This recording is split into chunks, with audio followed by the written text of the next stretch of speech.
You all didn't leave me any place for my papers.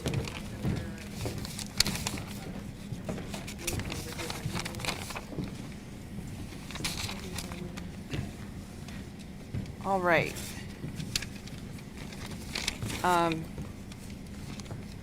So we have here with us Deputy Chief Carper, Deputy Chief Likens from the Fire Department, City Manager Shelley Dickstein, City Commissioner Chris Shaw, Dr. Greg Seaman, trauma from Miami Valley Hospital, and Elizabeth Long from Kettering Health Network. Is Pastor here? He's on the other side. Oh, I'm sorry, Pastor, I couldn't see you. Pastor Richard Burks from the Police and Community Together are packed. So I'm going to repeat some of the things I said this morning just to give some information. At 107 this morning, this event occurred in our historic Oregon district.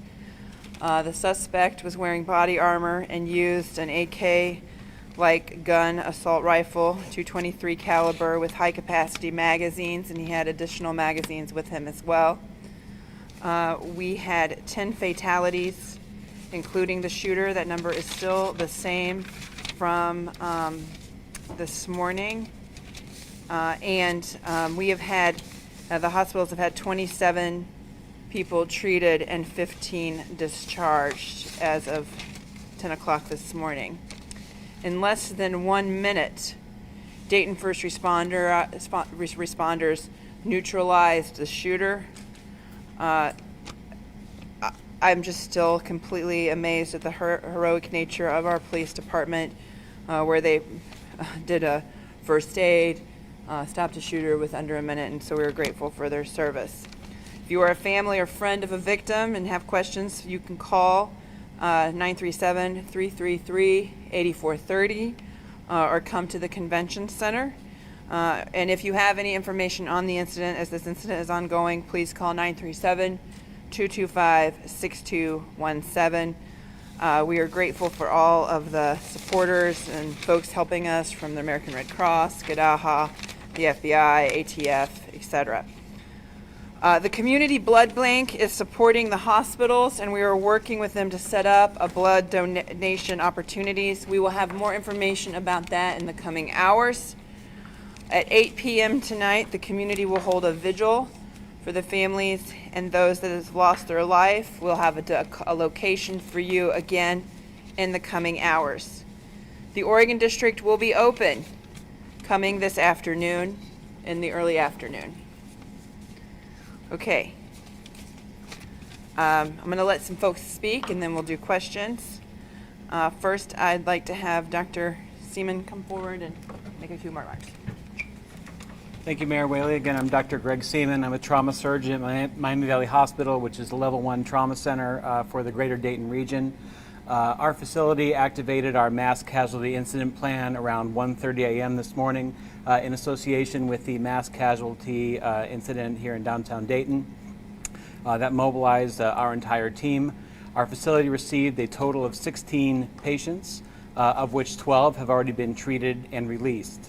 We do have a total of 4 patients that are currently admitted, and 1 remains in critical condition. Some of those patients have undergone or will undergo surgery later today. We are continuing to support many families who are arriving at our facility, and our thoughts and prayers are certainly with all of those families. We worked in conjunction with other facilities in the area to identify, treat, and communicate information in a timely manner to these families. Thank you. All right, next we'll have Elizabeth Long, who's from Kettering Health Network.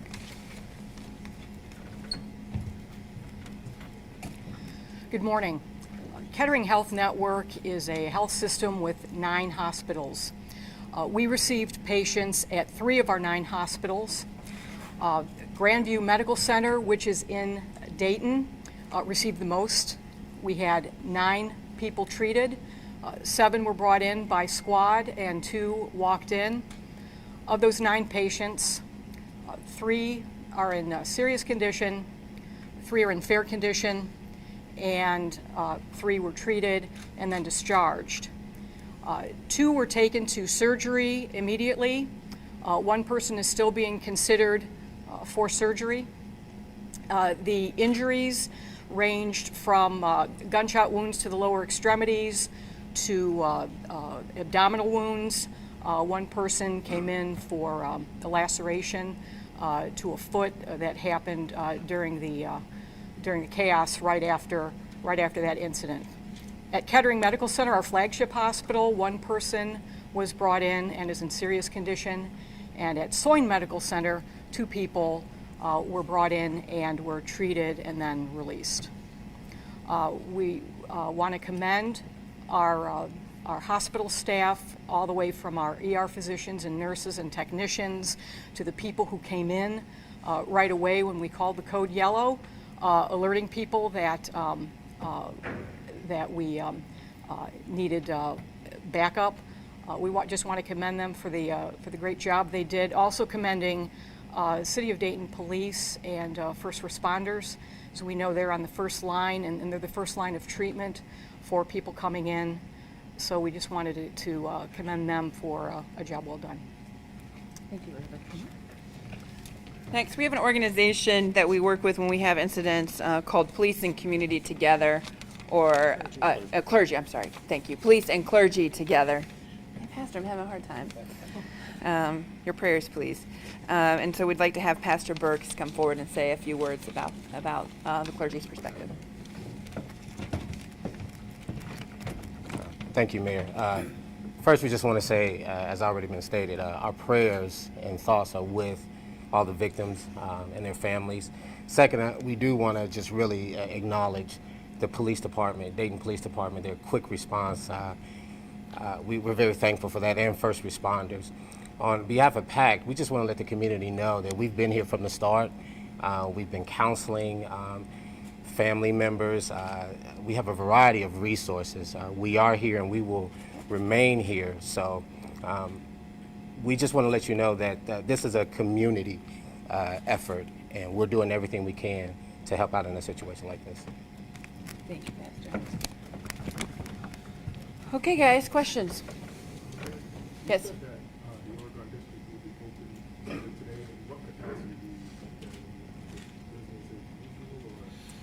Well, certainly it's a Sunday, so some of the businesses are typically, some of them take Sunday and Monday off because it's mostly local, but it's up to each business if they want to open. The street will be open this afternoon.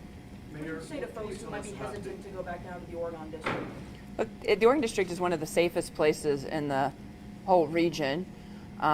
These senseless acts of violence that occur have been happening any place. And I don't mean to scare people, but frankly, I mean, we're at a situation now in our country that you're really, these are so random. There's no place that, you could say, oh, I just don't want to ever go anywhere. So as far as the safety of the district, it's one of the safest places in the whole region.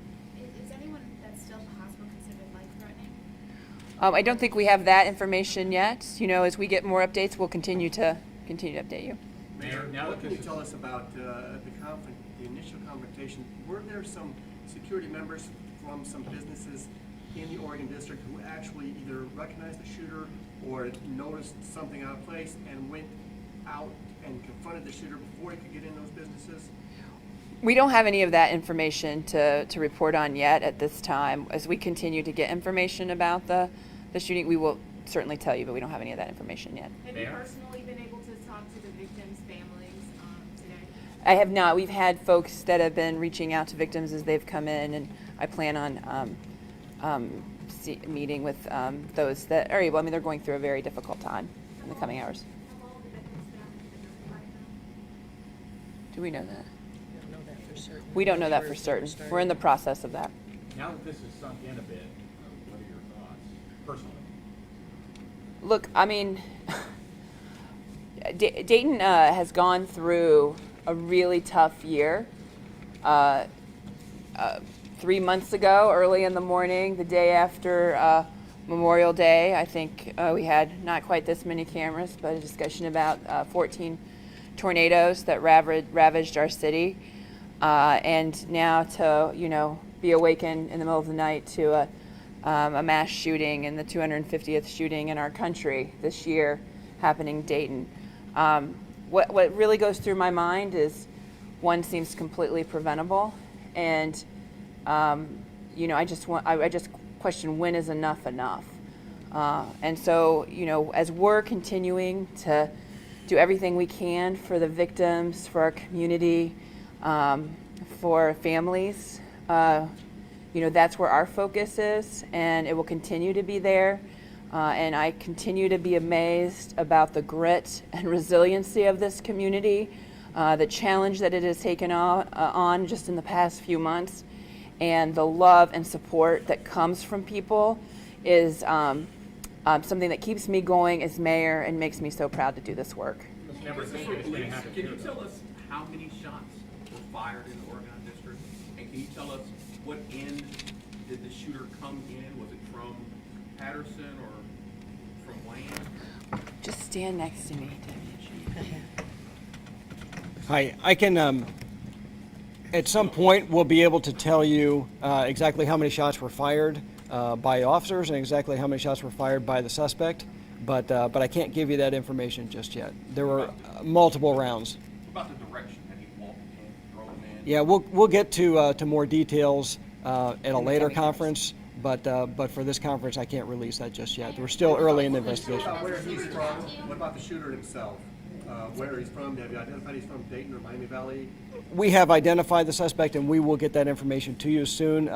We're in our investigative process, and that takes precedence.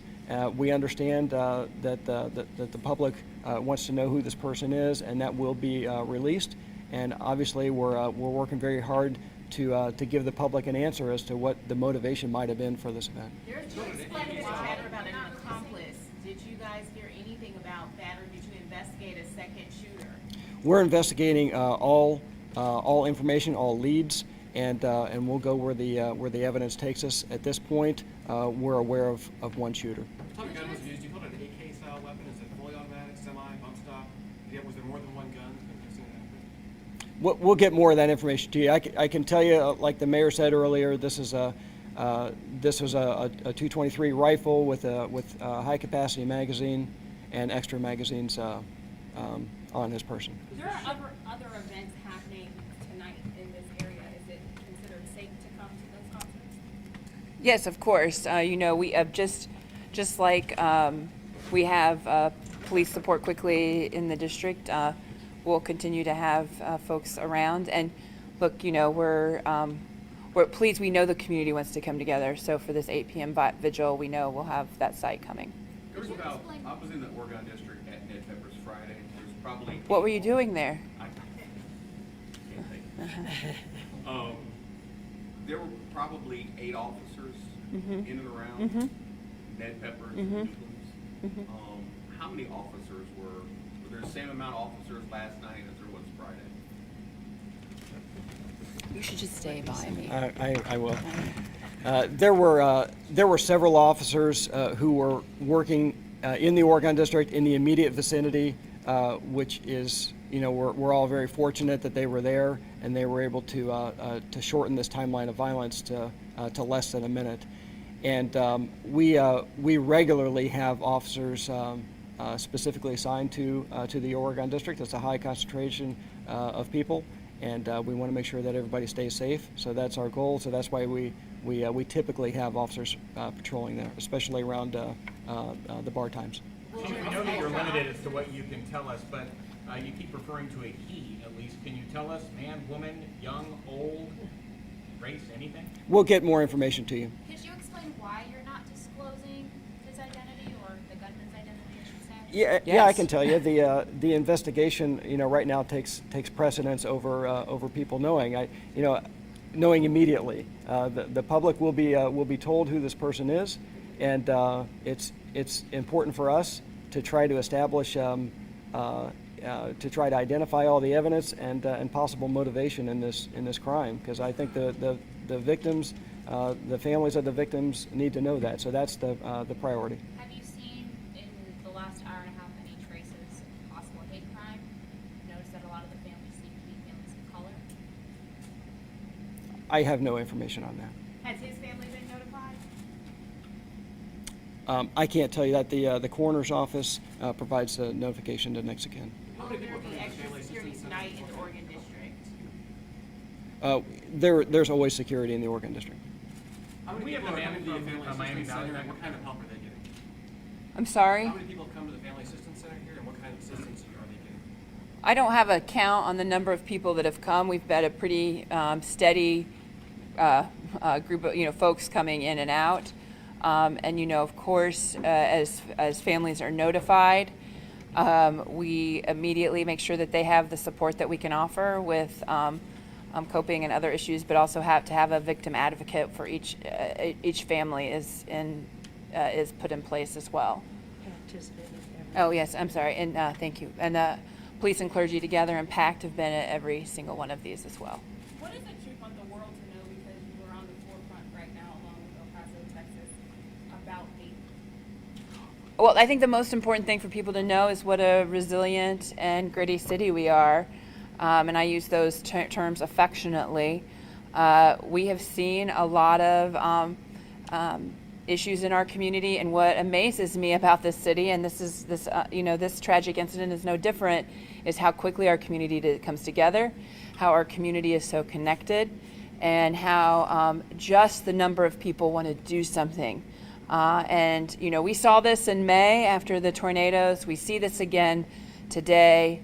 And then I think the other thing, I think I'm at over 50 mayors across the country who have reached out, because sadly this isn't something that only the city of Dayton has experienced. And what's really shocking to me is just the number of people that have personal experience of this going on in their communities. And it's sad to me that now Dayton is one of those communities as well. Mayor Whaley, have you talked to the president, or have you seen the tweet that he released concerning this? I did see the tweet, and the press, I think the White House office has called us.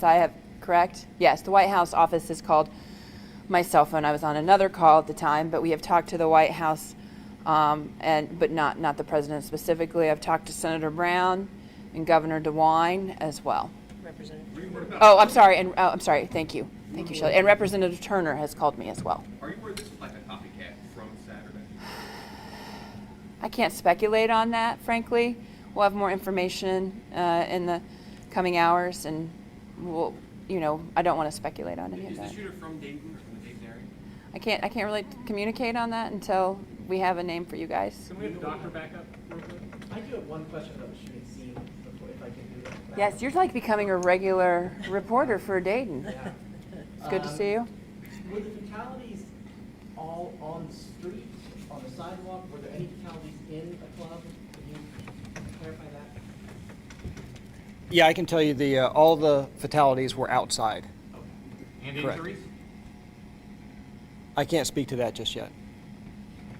On the scene, it appeared that the evidence markers were kind of flowing down the street, pretty 20, 30 yards from each other. I mean, can you clarify if you guys think he was going from bar to bar, or if there was a targeted place at all? We can't really comment on any of that right now. Yeah, we will be able to let you know. Just that won't be right now. Well, the shooting's been said to be outside of Ned Peppers. Is that accurate, that it was outside of Ned Peppers? It's in the Oregon District outside. Do we have a timeline for the next press conference, or will we learn more about the investigation from police? Sure. So our next press conference will be at 1 p.m. And we can't tell you what we're going to say. We try to learn as much as we can. We try to tell you at that time. So at 1 p.m. today. Just a real quick on law enforcement and Dayton Police Department. What are they handling? Is this an all-call situation for the department?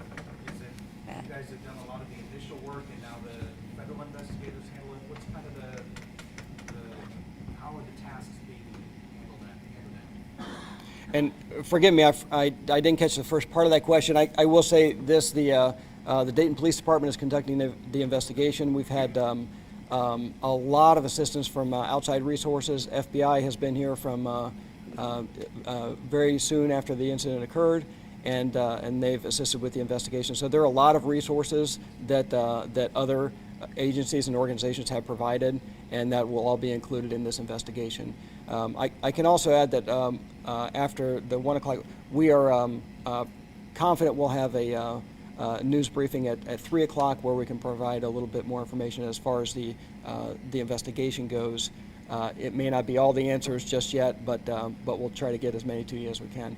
And I did want to thank all of the other agencies who responded. This is a mutual aid event when something like this happens. So we had police officers from all surrounding jurisdictions, as well as the fire response, Dayton Fire Department response, and there was a mutual aid request there. So there were medics from a lot of other jurisdictions too. So we appreciate everyone's assistance in this response. Were all of the injured treated for gunshot wounds, or were there other injuries? We can't really talk about that right now, so gave you the numbers about how many were injured and how many have been discharged. We could have the man up from Miami Valley real quick. Yes. Great, thank you. So can you talk about what you were treating at Miami Valley? The person from Kettering was able to talk about what types of injuries they were treating. We treated a combination of gunshot wounds as well as injuries from people who were fleeing the scene. That's all the information I can give you at this time. Can you tell us anything about the gunshot wounds? Multiple gunshot wounds per person, upper body, anything? Some victims that sustained multiple gunshot wounds. That's all the information I can give at this time. Again, for anybody, it looks like most of the victims were relatively black. Were most of the victims black? Say that. I can't speak to that, I'm sorry. Anybody, police, mayor,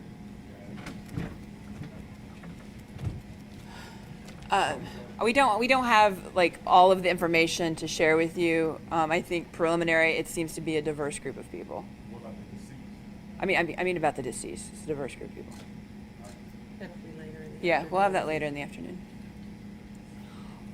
All right, I appreciate you all and your coverage. We'll see you back here at 1. If we have more information, when we have what information we'll have, we'll give it to you at 1. And thank you for keeping the prayers of the community of the city of Dayton in your hearts and thoughts. Thank you.